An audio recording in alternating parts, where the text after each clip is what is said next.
原子科学家公报正将所谓的世界末日的时钟调到午夜前90秒。在最近以来最靠近的这一次，是1950年代苏联进行氢弹试验，那是我们人类最靠近末日的时刻，然后后来避开来了。现在呢，他们认为第一个原因就是气候变迁、物种灭绝，因为气候变迁就会导致物种灭绝，它会带来的风险。另外呢，就是战争。战争呢，随着 AI 自主武器它本身的攻击，也很可能带来世界末日，也就是说，它失去人类理性、恐怖、平衡的思考哈。那但是在这一刻，大家最重视的是气候变迁。气候变迁呢，很可能让人们怎么样走进一个世界末日的状况。我们来看德国之声纪录片的报道。Humanity clearly is perpetuating an act of ecocide at the moment.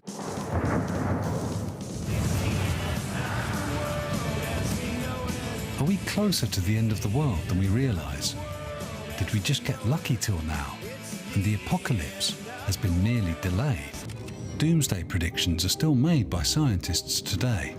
Since 1947, the Bulletin of the Atomic Scientists has been publishing updates on when civilization's final hour will come. This year, the researchers set their doomsday clock to 100 seconds before midnight. This is the closest since the Soviet Union's hydrogen bomb tests in the 1950s.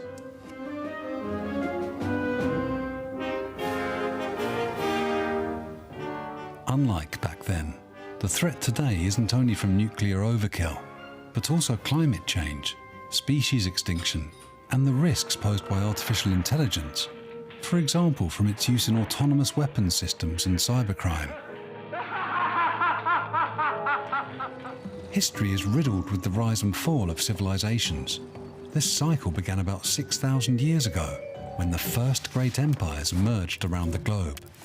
They developed writing and calendars and ruled over vast territories and built stupendous monuments.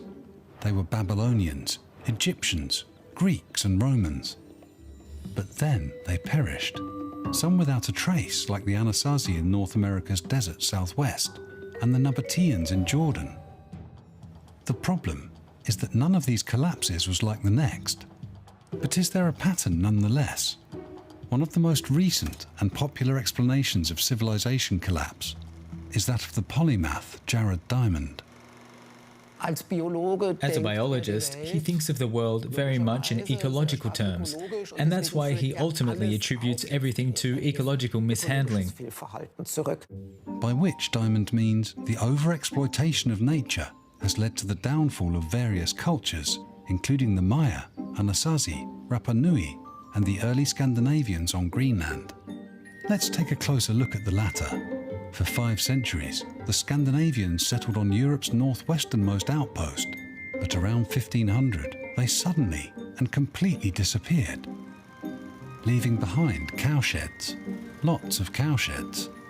According to Diamond, the Scandinavians turned Greenland's ecosystem on its head when they cut down all the forests to make way for cattle.